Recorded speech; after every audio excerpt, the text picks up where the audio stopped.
প্রিয় দর্শক, কাঁঠালের সিজন প্রায় শেষ। আর কাঁঠাল শেষ হওয়া মানে কাঁঠালের দানা আমাদের ঘরে তো থাকেই।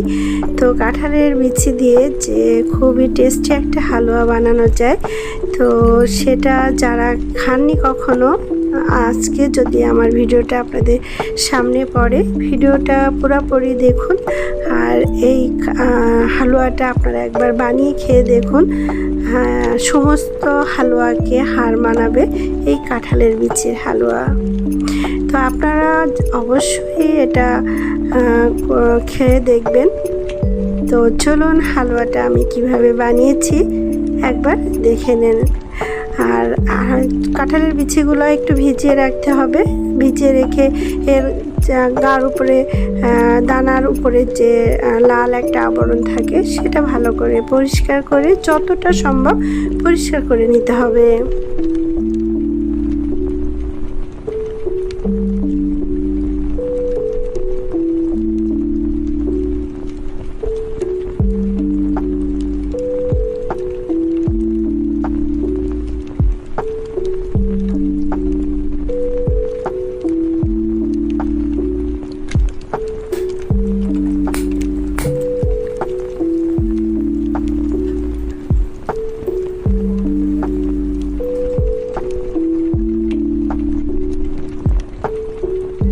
তারপরে এটাকে সিদ্ধ করে ভালো করে ব্লেন্ড করে নিতে পারেন, বা শিলে বেটে নেওয়া যায়। তো এখানে আমি শিলে বেটে নিয়েছি।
এখন আমি কড়াইতে ঘি দিব, ডালচিনি দিব, একটু তেজপাতা দিব, আর একটু এলাচ দিয়ে আমি যে কাঁঠালের দানাগুলো বেটে রেখেছিলাম সেটা ভালো করে আগে ঘিয়ের মধ্যে ভেজে নিব।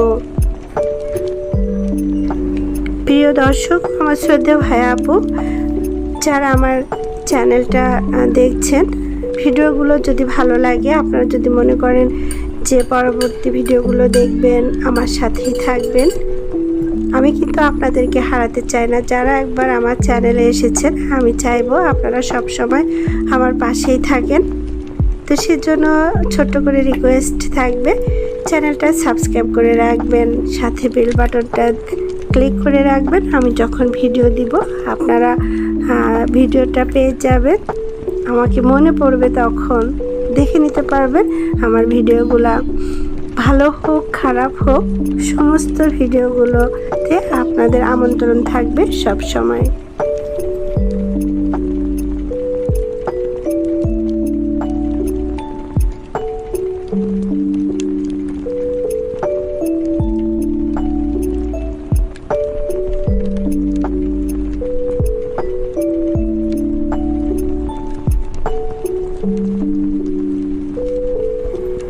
দুধ ঘন করে জাল দিয়ে নিতে পারেন, আবার আমরা গুঁড়ো দুধটা ঘন করে গুলে নিতে পারি।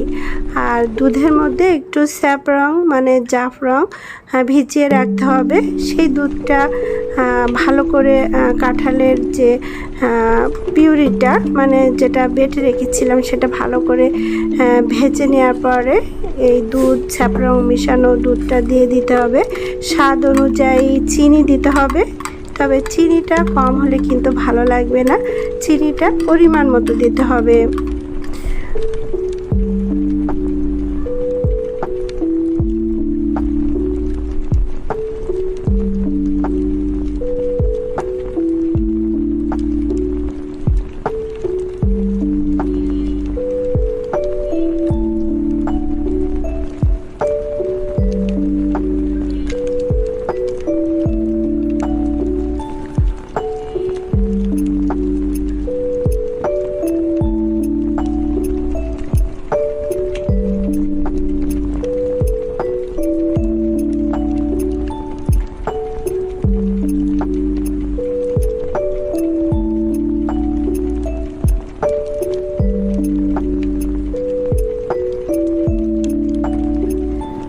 আর হালুয়া মানেই তো নাড়তে থাকতে হবে।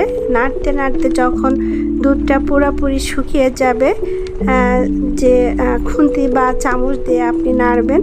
নাড়তে নাড়তে দেখলেই আপনারা বুঝতে পারবেন, নাড়তে নাড়তে হালুয়াটা যখন কড়া থেকে ছেড়ে যাবে তখন বুঝতে হবে হালুয়াটা হয়ে গিয়েছে। খেতে দারুণ মজা। আমার বাসায় তো আমি যেটুকু বানিয়েছিলাম সাথে সাথেই শেষ হয়ে গিয়েছে। তো আপনারাও কাঁঠালের বিচির হালুয়াটা বানিয়ে ট্রাই করে দেখবেন, তারপরে আমাকে কমেন্টস করে বলবেন কেমন হয়েছে।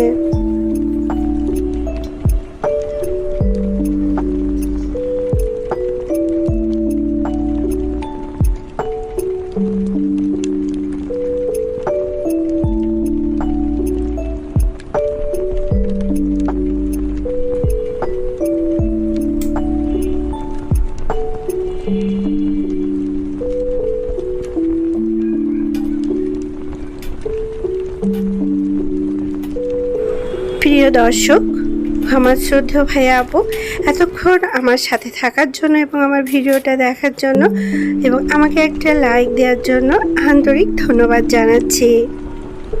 পরবর্তী ভিডিও দেখার আমন্ত্রণ জানাচ্ছি। সবাই ভালো থাকবেন, আমার জন্য দোয়া করবেন।